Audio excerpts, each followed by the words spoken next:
سورہ البقرہ کی آیت نمبر 228 کے حوالے سے ہم انشاءاللہ گفتگو کریں گے۔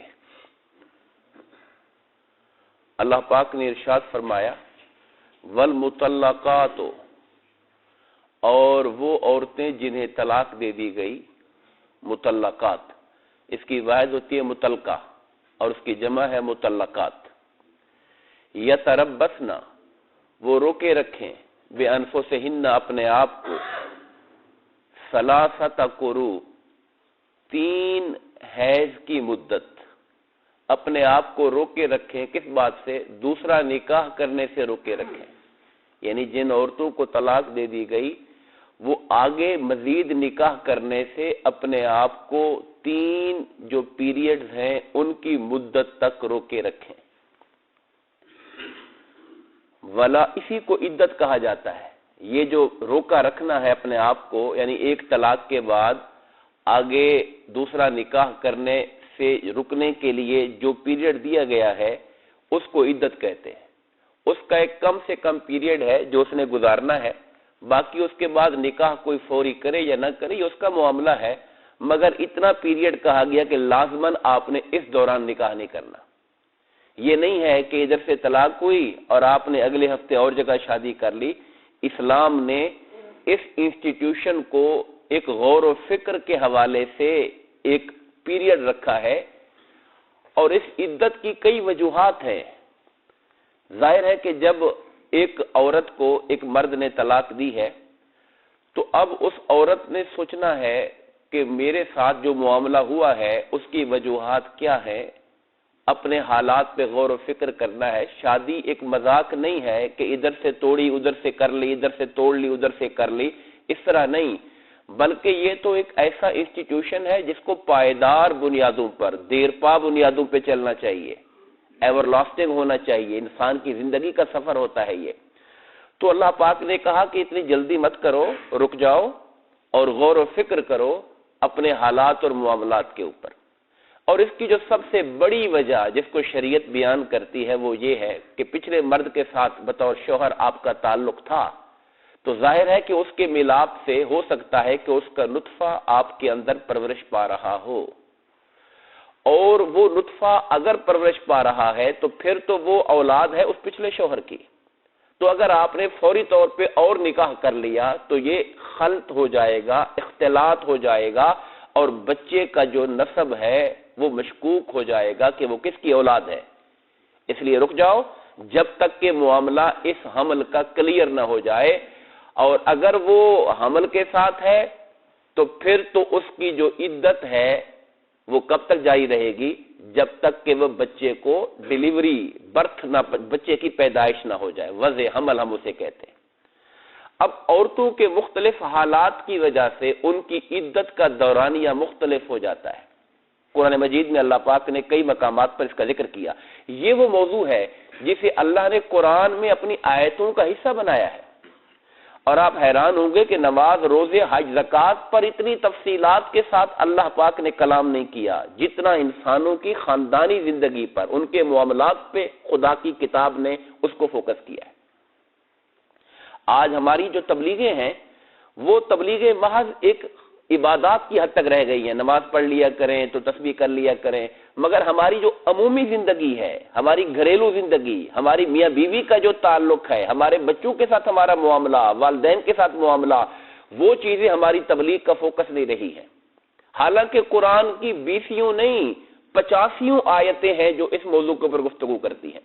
تو عدت کے حوالے سے ایک ایسی عورت جس کا نکاح ہوا مگر اس نے نکاح کے بعد رخصتی نہیں ہوئی یا اپنے شوہر کے ساتھ علیحدگی کا تعلق قائم نہیں ہوا تو اس کی کوئی عدت نہیں ہے۔ ایسی عورت کو اگر طلاق دے دی گئی تو اس کے لیے کوئی عدت نہیں ہے، وہ جب چاہے نکاح کر لے۔ یہ جو شکل اللہ نے بیان کی ہے، ایسی خواتین جو جوان ہیں اور جن کے پیریڈز کا سلسلہ چل رہا ہے، ان کو اگر طلاق دے دی جاتی ہے تو وہ 3 پیریڈز کے گزرنے کا انتظار کریں گے۔ اب اس کا دورانیہ مختلف ہو سکتا ہے۔ اب پیریڈ سے ایک دن پہلے طلاق دے دی گئی تھی یا پیریڈز میں طلاق دے دی گئی تھی تو ایک وہ ہو جائے گا، ایک اگلا ہو جائے گا اور ایک اس سے اگلا، تو ٹائم کا دورانیہ اس کے اندر مختلف ہو سکتا ہے، فکس نہیں ہے۔ بعض عورتوں کے پیریڈز کی مقدار کی جو کی جو دنوں کی تعداد ہے وہ 3 ہوتی ہے، بعض کی 4، بعض کی 5، ہم پڑھ چکے کہ میکسیمم 10 تک ہو سکتی ہے۔ تو اس لیے ہم اس کے بارے میں یہ نہیں کہتے کہ اتنے مہینے اتنے دن، اس کا کوئی تعین نہیں ہے۔ اس کے بارے میں ہم اتنا کہتے ہیں کہ بس 3 پیریڈ جب گزریں گے تو اب وہ آزاد ہے، جہاں چاہے نکاح کر لے۔ اور یہاں پر یہ بات بھی ذہن میں رہے گی، ہم آگے آیت کریمہ پڑھیں گے کہ یہ جو عدت کے دن ہیں، اگر مرد نے اس کو 1 2 طلاقیں دیے، حتیٰ کہ علماء نے 3 طلاقوں کا بھی لکھا ہے، تو وہ عدت کے دن اپنے اسی طلاق دینے والے شوہر کے گھر میں گزارے گی، خاص طور پر اگر طلاقیں 2 ہیں تو۔ کیوں؟ ان 2 طلاقوں کے درمیان شوہر کو حق حاصل ہے کہ وہ چاہے تو رجوع کر لے، اس کا رائٹ سب سے پہلا ہے۔ اگرچہ وہ طلاق دے چکا ہے، مگر طلاق دینے کے بعد 1 طلاق دی، اسے 3 ماہ کے اندر رجوع کرنے کا حق حاصل ہے بغیر کسی نکاح کے۔ اگر اس نے 1 طلاق دی تو within 3 month بغیر کسی نکاح کے وہ دوبارہ رجوع کر سکتا ہے، قولی طور پہ جا کے اس کے ساتھ گفتگو کر لیتا ہے یا عملی طور پہ تعلق قائم کر لیتا ہے، تو طلاق ختم ہو گئی۔ اب وہ گھر کے اندر رہے گی تو یہ معاملہ آگے چلے گا۔ اسی طرح سے اگر 2 طلاقیں دی گئی ہیں تو اب بھی رجوع کرنے کا حق سب سے زیادہ اسی کا ہے، مگر اس کے لیے اس کو نکاح اور کرنا پڑے گا، دوبارہ نکاح کرنا پڑے گا۔ اگر طلاقیں 2 ہو چکی یا 1 طلاق دی تھی اور 3 مہینے گزر گئے، 3 مہینے گزر گئے تو اب وہ 1 بھی 2 کے قائم مقام ہو گئی، اور اگر کٹھی 2 دی تھی تو وہ 2 ہی ہو گئی تھی۔ تو اس لیے اگر 1 طلاق دی تھی اور 3 ماہ گزر جائیں یا 2 طلاقیں دی تھی تو اس صورت میں مرد دوبارہ نکاح کر سکتا ہے اس کے ساتھ۔ تو اس لیے دین یہ کہتا ہے کہ طلاق دینے کے بعد یہ نہیں کہ گھروں سے نکال دینا کہ نکل جاؤ میرے گھر سے، تمہارا کوئی تعلق نہیں ہے، یعنی طلاق ہمارے ہاں طلاق ایک نفرت کا نشان بنا دی گئی ہے۔ حالانکہ بعض اوقات ایسا ہو سکتا ہے کہ اگر نوبت انسان سمجھتا ہے کہ ہمارے ہاں اکٹھے چلنے کی نہیں ہے تو بھی طلاق کی کارروائی وہ کرے، مگر اس کے لیے وہ طریقہ کار اختیار کرے جو اسلام نے اس کو کہا ہے، اور وہ یہ کہا ہے کہ وہ پاکی کے دنوں میں صرف 1 طلاق اس کو دے، تو اس کو ایک وقت ملے گا سوچنے کے لیے، غور و فکر کرنے کے لیے۔ اگر ہم اپنے ملک کے اندر آپ مفتیوں سے جا کے پوچھیں، مدارس کے فتاوی جو ان کے ہیڈ مفتی، ان سے جا کے پوچھیں، 90% سے زیادہ لوگ طلاق دے کے رو رہے ہوتے ہیں بعد میں جب مہینہ گزرتا ہے، پھر کہتے ہیں کوئی شکل نکالے، کوئی حل نکالے، کوئی رستہ نکالے۔ یعنی تجربہ یہ بتا رہا ہے اور فیکٹس اور فگر یہ بتا رہے ہیں کہ more than 90% طلاق دے کے پچھتا رہے ہوتے ہیں، اور اکٹھے خود سے 3 طلاقیں دے چھوڑتے ہیں، یا جو عرضی نویس وثیقہ نویس ہوتے ہیں ان سے لکھواتے ہیں جا کر، اور وہ انہوں نے لکھی لکھائی 3 لکھی ہوتی ہیں۔ بدقسمتی ہو گئی ہماری قوم کی کہ پہلے سے ڈرافٹ تیار کر کے رکھا ہوتا ہے 3 طلاق، بندے کا سائن کرواؤ اور طلاق دے دو اس کو۔ کوئی نہیں سوچتا کہ یار اس کی زندگی بگڑ جائے گی، اس کا خاندان تباہ ہو جائے گا، اس کے بچے رول جائیں گے، اس پہ کوئی غور کرنے کے لیے تیار نہیں ہے۔ نہ طلاق دینے والا خود کسی تحمل کا مظاہرہ کرتا ہے، اور جن کے پاس وہ جاتا ہے لکھنے والے لوگ، وہ بھی کوئی مشورہ اس کو نہیں دیتے ہیں صحیح طریقے سے۔ تو فرمائے، اب میں نے 2 آپ کو ذکر کر دی، وہ عورتیں جن کا نکاح ہوا مگر رخصتی نہیں ہوئی، علیحدگی اس کی شوہر کے ساتھ نہیں، خلوت نہیں ملی، ان کے لیے کوئی عدت نہیں ہے۔ وہ جو پیریڈز جن کے چل رہے ہیں ان کے لیے 3 پیریڈز ہیں، اور وہ عورتیں کسی وجہ سے جن کے پیریڈز رک گئے ہیں، بعض اوقات عمر کی وجہ سے رک جاتے ہیں، کسی اور وجہ سے رک جاتے ہیں، تو اب ان کے لیے 3 ماہ، اب 90 دن ہے۔ اگر پیریڈز نہیں آ رہے تو پھر ان کی جو عدت کی مدت ہے وہ 90 دن کی ہے۔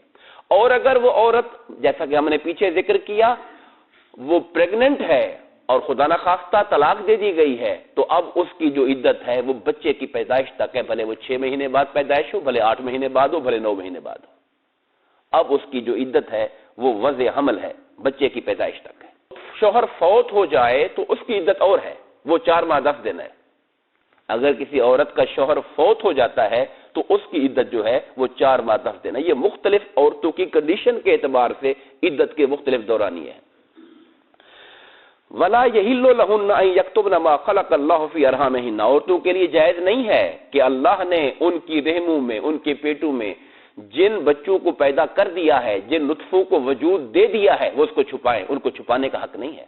وہ سوچے کہ میں چھپا لیتی ہوں، بعد میں بچہ ہوگا تو میں اپنے پاس رکھ لوں گی، شوہر کو کیا دینا ہے، میں نے، مجھے ضرورت پڑ، اپنی مستقبل کا سہارا چاہیے۔ کہا نہیں، ہمیشہ اولاد مرد کی ہوتی ہے، اور وہی ذمہ دار ہوتا ہے ان کی کفالت کا، پرورش کا، حتیٰ کہ عورتیں طلاق یافتہ ہو جائیں اور وہ چھوٹے بچے ہونے کی وجہ سے عدالتیں ان کے ساتھ کر دیتی ہیں بچوں کو، تب بھی خرچہ شوہر کو ہی دینا ہوتا ہے، ان بچوں کے باپ کو ہی دینا ہوتا ہے، اخراجات ان بچوں کے باپ نے ہی دینے ہوتے ہیں، جب تک کہ وہ بھلے طلاق یافتہ ماں کے پاس ہی کیوں نہ رہیں۔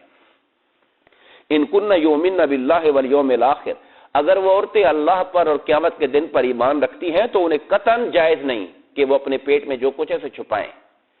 وَبُعُولَتُهُنَّ أَحَقُّ بِرَدِّهِنَّ، ان طلاق یافتہ عورتوں کے جو شوہر ہیں وہ زیادہ حقدار ہیں رجوع کرنے کے کسی اور کا، یعنی اگر طلاقیں دو دی گئی ہیں تو جس نے طلاق دی ہے اس کا پہلا حق ہے کہ دوبارہ نکاح کرے اس کے ساتھ، چونکہ رشتہ اس کے ساتھ جڑا ہوا تھا۔